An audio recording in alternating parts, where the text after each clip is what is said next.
Le plus important dans les collages, c'est le message. Moi, j'appelle les flics et puis bah, fort. Il nous a dit ouais, c'est les murs de la copropriété, vous avez pas le droit de coller ici, on va y aller. En 2016, 580 000 femmes déclarent avoir été victimes d'une agression sexuelle. La notion de stéréotype, c'est une croyance qui va permettre à notre cerveau d'économiser des ressources.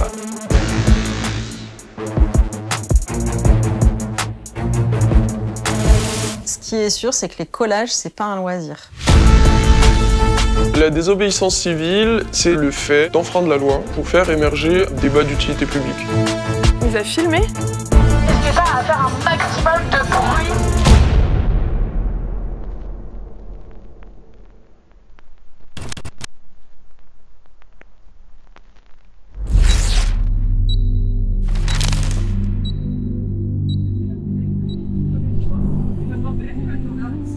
Du coup, il y a des traces de notre précédent passage. C'est pas mal. Il y a eu en août 2019 un appel de la part de Marguerite Stern, qui est l'initiatrice du mouvement des collages en France, qui appelait simplement à venir peindre dans l'endroit où elle vivait à ce moment-là. On peut coller par-dessus, ouais. Plus symboliquement, ça me fait chier d'arracher mon propre collage. Et qu'on puisse ensuite aller coller en groupe. Dans ce cadre spécifique du Grenelle contre les violences conjugales, elle voulait parler de féminicide. Initialement, le mouvement devait s'arrêter après ce Grenelle. Dès la première semaine, le mouvement a explosé en fait. On a fait un vote pour savoir si on continuait ou pas. La réponse était assez évidente, tout le monde s'est dit mais en fait non. Là c'est que le début. Il y avait beaucoup de personnes pour qui c'était la première vraie expérience militante de terrain comme ça. Parce qu'en vrai on savait pas du tout si légalement ça allait être compliqué ou pas. Il nous a pris en photo le mec. Ah ouais? Je suis pas sûre. Il nous a filmé. Ouais, il y avait le flash tout le long. Ouais. Oui, bien sûr, on s'est fait emmerder 1 milliard de fois, mais c'était tellement ridicule par rapport à la montagne psychologique qu'on se faisait de rentrer dans l'action. Je pense que tu te rends compte qu'en fait, le patriarcat te conditionne et c'est toi-même qui, à un moment, finit par être ton propre censeur. Qui nous prend une petite photo? Les luttes féministes sont très anciennes. On les date parfois de manière erronée de mai 68, mais non, elles remontent vraiment au 19e siècle. Déjà sous la Révolution française, le collage d'affiches avec des textes très très longs est pratiqué. Olympe de Gouges, qui a écrit la Déclaration des droits de la femme et de la citoyenne, a beaucoup utilisé l'affiche. Au 19e siècle, c'est également un moyen très utilisé, avec beaucoup de textes, pas encore beaucoup d'images. Et puis, à partir de la fin du 19e siècle, l'image est de plus en plus utilisée. Au début, l'affichage sauvage était interdit pour des questions de censure politique. On parle du 19e siècle. Après, c'est devenu de plus en plus toléré. Et là, début 20e siècle, l'espace public commence à être vraiment très encombré. Et puis, on a décidé de réguler. C'est une pollution visuelle. Des fois, ça dégrade les supports. Nous, on enlève chaque semaine l'équivalent de 3 terrains de tennis d'affiches à Paris. C'est 1600 mètres carrés. Les collages des collectifs féministes sont politiques. Et c'est un message donc très très fort. Et on ne veut surtout pas les enlever. Et dans le 19e, on considère que leur combat est un combat d'intérêt public. Mais ça exclut pas qu'il y ait des gens qui ont fait des plaintes sur les messages. Le soutien n'est pas total. Les collages féministes d'aujourd'hui sont nouveaux dans leur technique, dans leur caractère massif et le fait de donner des noms aux victimes et dans le côté do it yourself. Tout ça, c'est nouveau et c'est une des manières de faire de la 3e vague féministe. Il y a vraiment une innovation. Le nom de propriétaire. Il est là. C'est juste le mec qui a acheté un immeuble.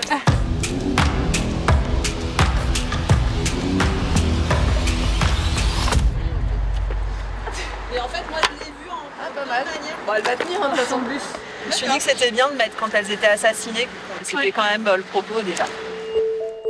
Il y a des groupes d'arrondissement qui ont été créés pour faciliter la formation de groupes de collage.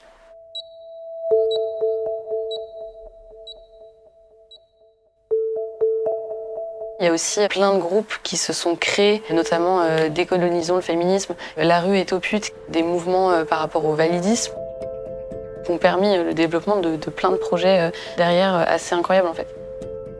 Partir d'un groupe de 10 et quelques mois plus tard, être des centaines de villes en France, plusieurs dizaines de pays dans le monde, enfin, c'est, je trouve, assez incroyable.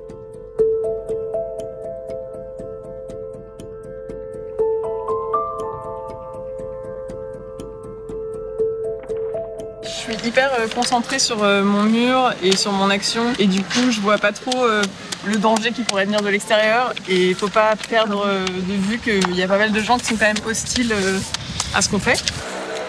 Il y a un shit sur la maison, la copropriété. Et ça se décolle tout seul avec de l'eau? Oui, mais bon, vous allez le faire vous? Vous allez l'enlever? Bon, écoutez, moi j'appelle les flics et puis bah, voilà. Let's go. Hop. On n'a pas besoin de recul pour réaliser qu'on est dans un moment d'intensité exceptionnel pour le féminisme. Et on ne pourra jamais quantifier vraiment l'impact que ça a eu sur les gens, mais je serais intéressée de savoir sur le long terme, est-ce que les collages ont vraiment été quelque chose d'hyper significatif dans l'histoire du féminisme? On pourra peut-être voir dans 50 ans la manière dont les livres d'histoire en parlent, tu vois. Je pense que enfin, c'est pas quantifiable, oui. Je pense qu'il y aura des photos de nous. Non, je pense pas.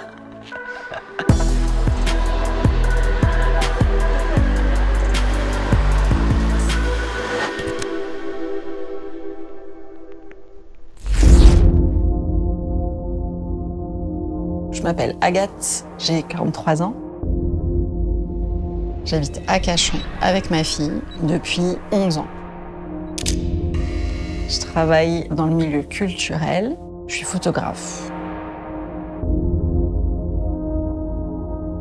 J'ai eu une éducation super féministe. Ma grand-mère était une des premières femmes à prendre la pilule en France.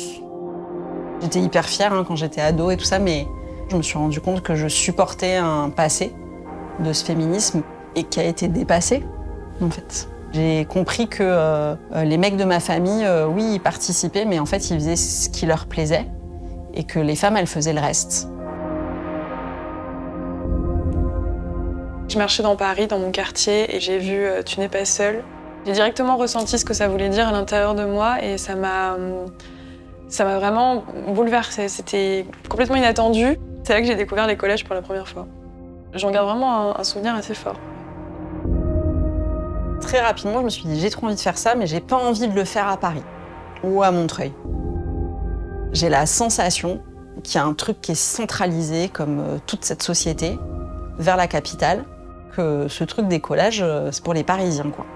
Les violences, elles sont partout, elles sont de toutes sortes.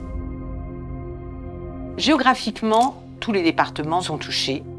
Ça touche absolument toutes les classes sociales, tous les corps de métier, tous les âges. En revanche, en ce qui concerne les violences sexuelles, c'est plus chez les jeunes, mais nous voyons des femmes qui sont victimes de violences et qui ont plus de 70 ans, ou même plus de 80 ans. Dans l'enquête qu'on a fait faire par l'INED, l'enquête Virage, en 2016, il y avait 580 000 femmes qui déclaraient avoir été victimes d'une agression sexuelle, 52 500 femmes qui avaient été victimes d'un viol. On sait que là, dans la majorité des cas, elles connaissent leur agresseur. C'est plus compliqué dans ces cas-là de porter plainte et puis toutes les femmes ne parlent pas.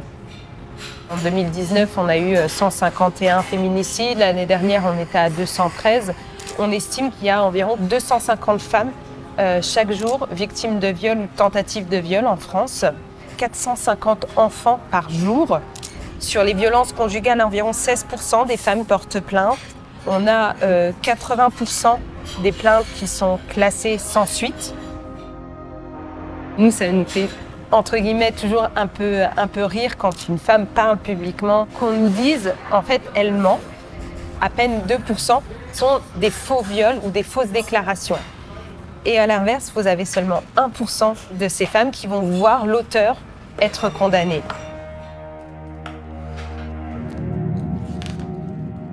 La première fois que j'ai proposé une session de collage, c'était quelques jours après avoir appris la date de la confrontation avec la personne qui m'a agressée. J'avais été agressée sexuellement pas longtemps avant.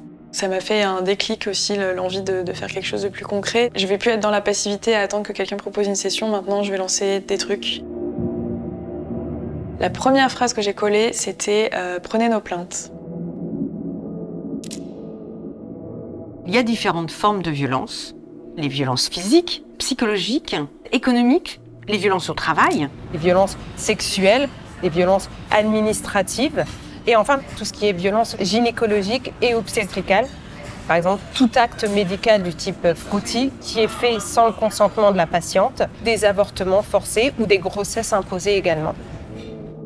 Ce qui est sûr, c'est que les collages, c'est pas un loisir. Ça demande du temps, ça comporte des risques. Et quand j'ai un loisir, je vais au théâtre, je vais faire de l'escalade, mais je vais pas coller, quoi.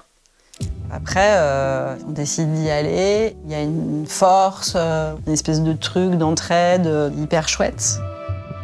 En tant que psychologue, je pense que les collages, ça peut apporter plusieurs choses aux personnes qui les font.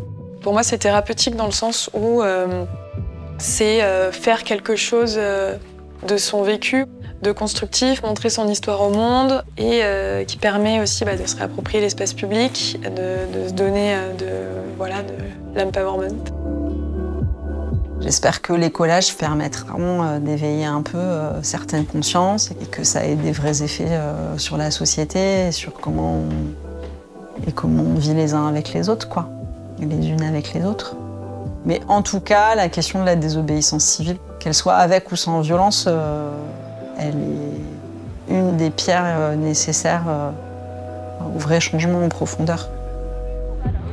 On va vers où du coup? Alors on va aller dans la petite ruelle qui est là-bas, là. On a une guide touristique.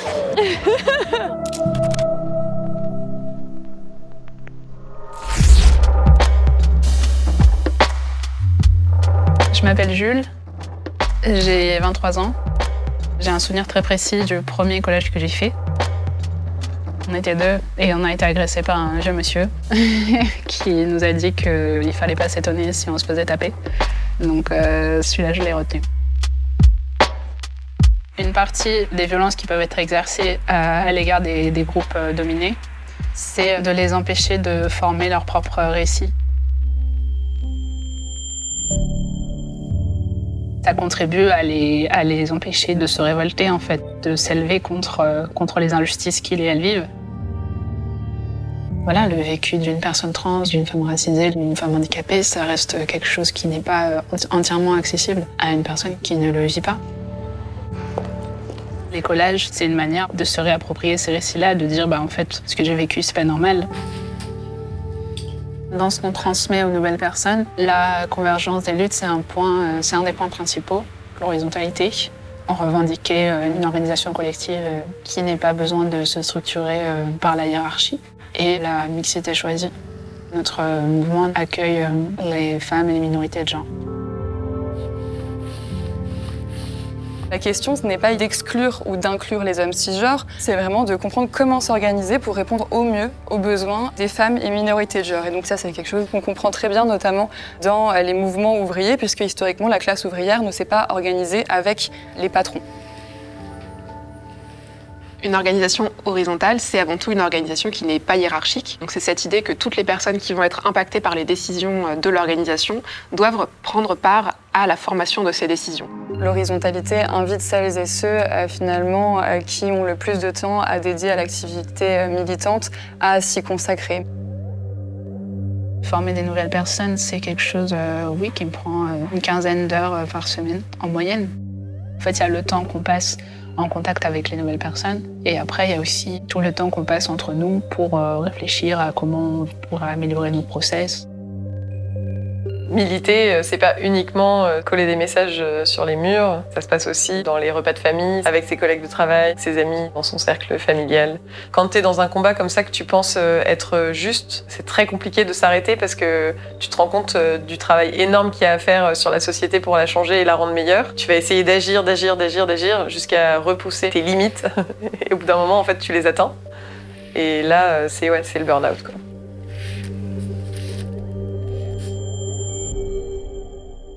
La spécificité du burn-out militant, c'est qu'on va être sollicité dans la résolution des injustices et que parfois on peut perdre de vue que l'existence de ces injustices n'est pas une charge individuelle, c'est une charge collective. Les espoirs que j'ai pour les collages, c'est qu'autant de femmes et de minorités de genre possibles y aient accès, parce que je trouve que c'est un moyen de se défendre en fait, entre la revendication politique et le soin par la collectivité en quelque sorte.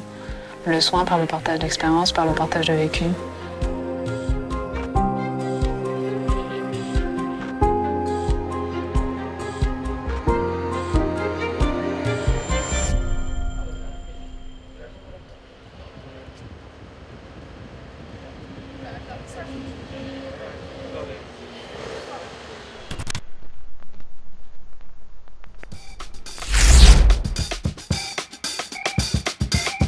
Petit sac de manif pour ce soir, donc la base, une petite bouteille d'eau, un petit peu de spray désinfectant, sparadrap, et puis le petit bonus, c'est les petites torches lumineuses. Moi ce soir, pour la manif, je fais partie de la team Ange Gardien, dont le rôle est de s'assurer que tout le monde se sent bien, d'un point de vue moral, mais aussi d'un point de vue physique.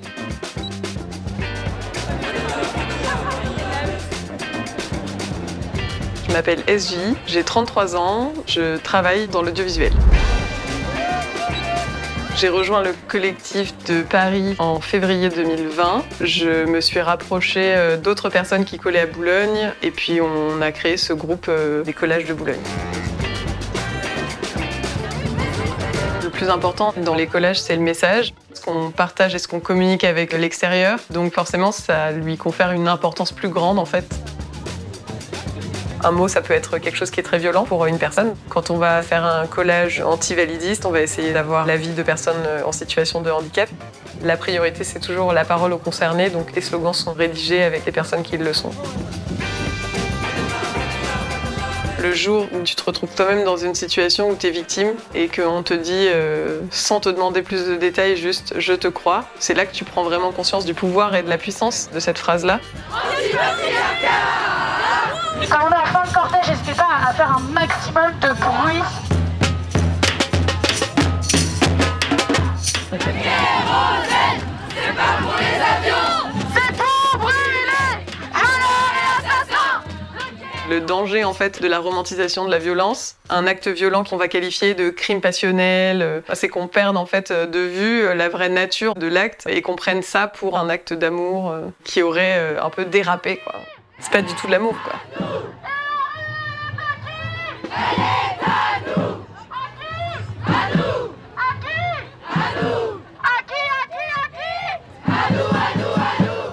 On a envie de pouvoir s'adresser au plus de monde possible. C'est pour ça qu'on utilise souvent l'écriture inclusive, avec des formes comme le YEL, des mots qui sont neutres, comme le choix du mot adelphes par exemple. C'est quelque chose qui est nouveau pour beaucoup de gens, et c'est vrai que ça peut être plus difficile avec le point médian à lire pour les personnes dyslexiques, etc. Mais après, c'est une réalité. Notre façon d'écrire actuelle, sans l'écriture inclusive, elle est hyper sexiste. Est-ce qu'on se dit, tant pis, on continue à exclure 50% de la population quand on parle ?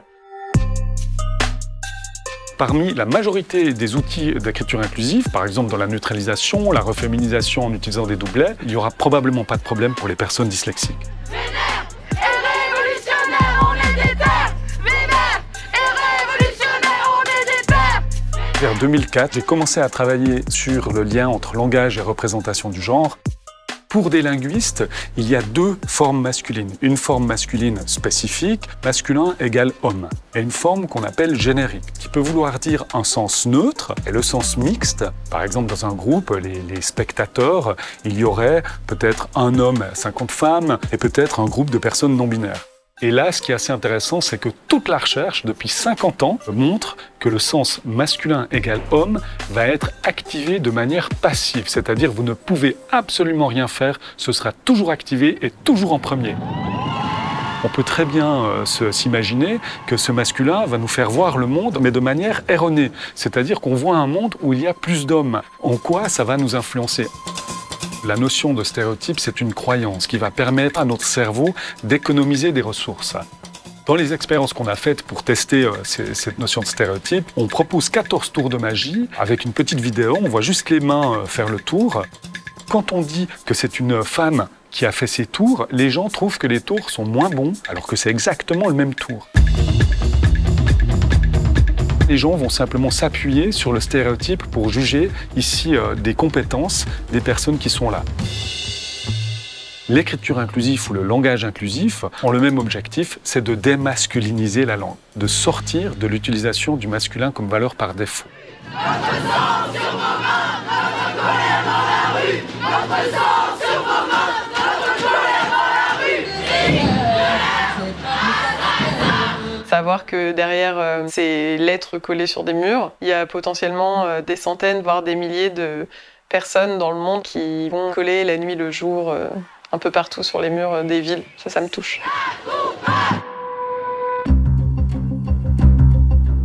Qu'est-ce qu'on change dans notre société pour que ça cesse? Qu'est-ce qu'on met en place pour plus d'égalité entre les hommes, les femmes, la reconnaissance des minorités de genre de manière générale, de l'identité trans, la lutte contre le racisme?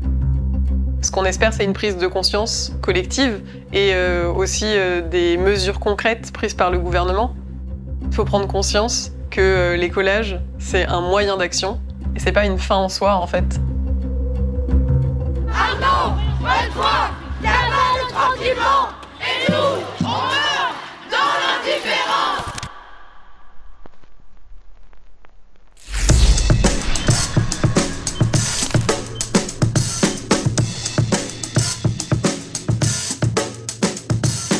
Là, on est sur la place de la mairie de Montreuil. On se réunit souvent là parce qu'il y a un point d'eau pour fabriquer la colle. Et là, il y a juste la mairie ici. Je m'appelle Victoria, j'ai 33 ans, 2 enfants et je suis mariée. Je suis enseignante en maternelle.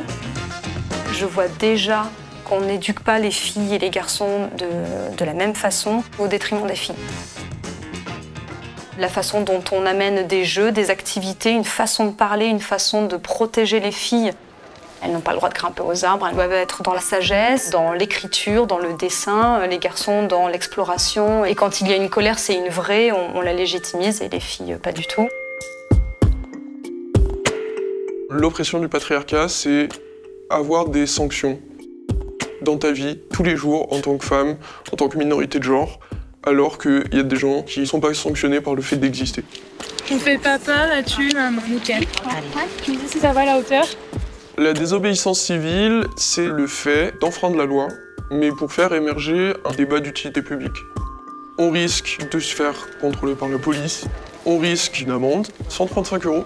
Ensuite, on peut possiblement se faire embarquer. Alors, le fait d'avoir une amende, c'est pas le plus grave. Les collereuses risquent une interpellation qui parfois se passe très mal. Et ce qu'on a vu à Nantes, où des colleuses ont été interpellées dans des conditions extrêmement violentes pour être finalement jugées parce qu'elles se seraient rebellées à l'interpellation qui avait lieu cette nuit-là, eh bien ça, c'est un vrai risque en fait. La spécificité de Montreuil, c'est qu'on a un laissez-passer du maire. On a le droit de coller depuis avril 2021. Il y a un deuxième type de risque, c'est les passants qui n'ont pas envie qu'on aille coller sur leur mur parce que c'est pas joli. S'ils ont envie de nous embêter, ils peuvent nous embêter sur n'importe quel prétexte, quoi. Parce qu'ils sont pas d'accord avec les slogans qu'on colle. On a eu quand même des moments très désagréables. 2-3 colleuses qui ont été agressées par quelqu'un dans la rue. Elles ont fui, ce qui est la meilleure solution. On colle sur une école de Montreuil et comme il y a toujours écrit liberté, égalité, fraternité sur les écoles, là on reprend le slogan à notre sauce et on va coller liberté, égalité, sororité cette fois-ci. Puis dans d'autres villes, il y a eu de graves agressions. Il y a quand même eu des collereuses qui ont été écrasées par une voiture.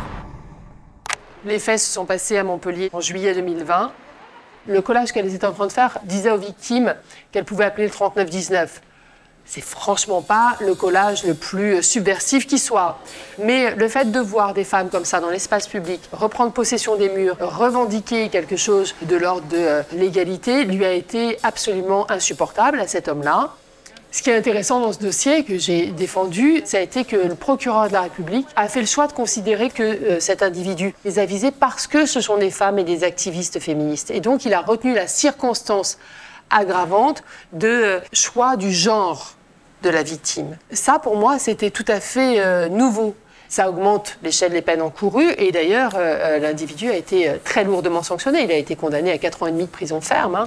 Juste au-dessus, ouais, nickel. Là, ça va? Je pense que ça peut faire jurisprudence et je pense que dès lors que ça sera à nouveau le cas, on pourra se servir de ce précédent-là. Et donc, bien nommer les choses, c'est absolument nécessaire. Mes 30 minutes désagréables en contrôle de police, mes 48 heures de garde à vue, le montant total de mes amendes sont moins importantes que le fait qu'il y a quelqu'un qui va voir dans la rue qu'elle n'est pas seule. Et si ça se trouve, le fait qu'elle dise ça, ça va faire un déclic, ça va me faire aller vers des gens.